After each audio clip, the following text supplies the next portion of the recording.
Assalamualaikum warahmatullahi wabarakatuh. Good morning, distinguished guests, honorable judges, and respected friends.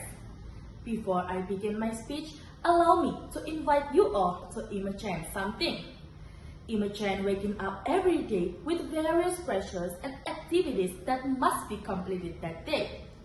At first, it feels normal, but over and over the time, it becomes very exhausting and stressful. To be honest, I often experience this. Have you ever felt the same way? It is an honor for me to stand here today. However, before I begin my speech, allow me to introduce myself. Hello, my name is Afriza Alda, and I am a student of Senior High School 1 Pare.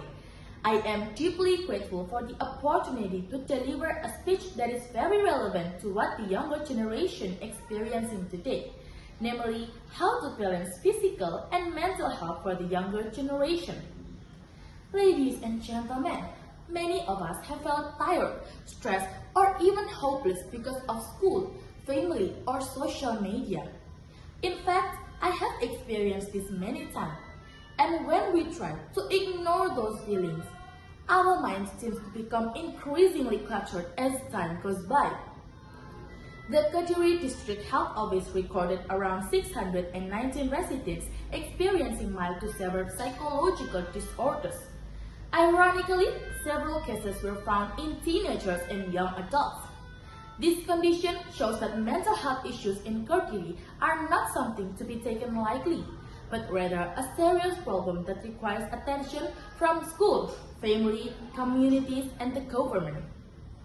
Recently, Berita Satu in 2025 reported that mental health issues in Indonesia have surged by 30% annually due to both work stress and the fear of missing out, or we can call it FOMO.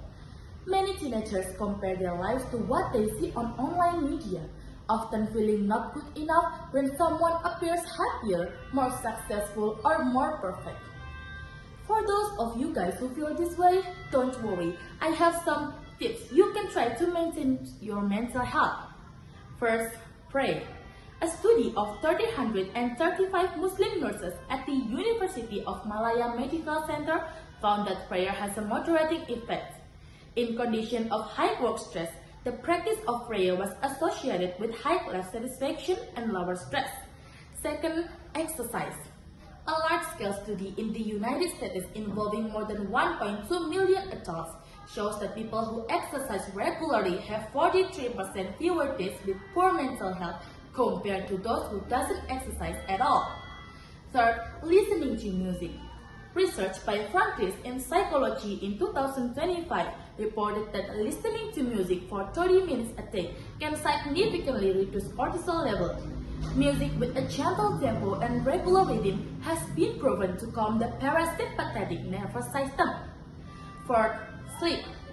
A study of Harvard Medical School in 2020 shows that lack of sleep can worsen mental disorders such as anxiety and depression.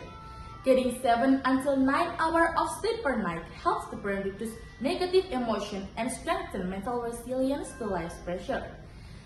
Ladies and gentlemen, we live in a world that prioritizes a high achievement. However, none of that will mean anything if we push ourselves too hard and doesn't maintain balance.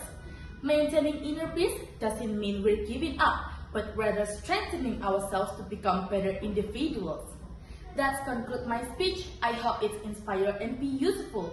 And always remember, taking care of your mental health is not a sign of weaknesses, but proof that you always care about yourself. Thank you for your attention. Wabillahi taufiq wal hidayah. Wassalamualaikum warahmatullahi wabarakatuh.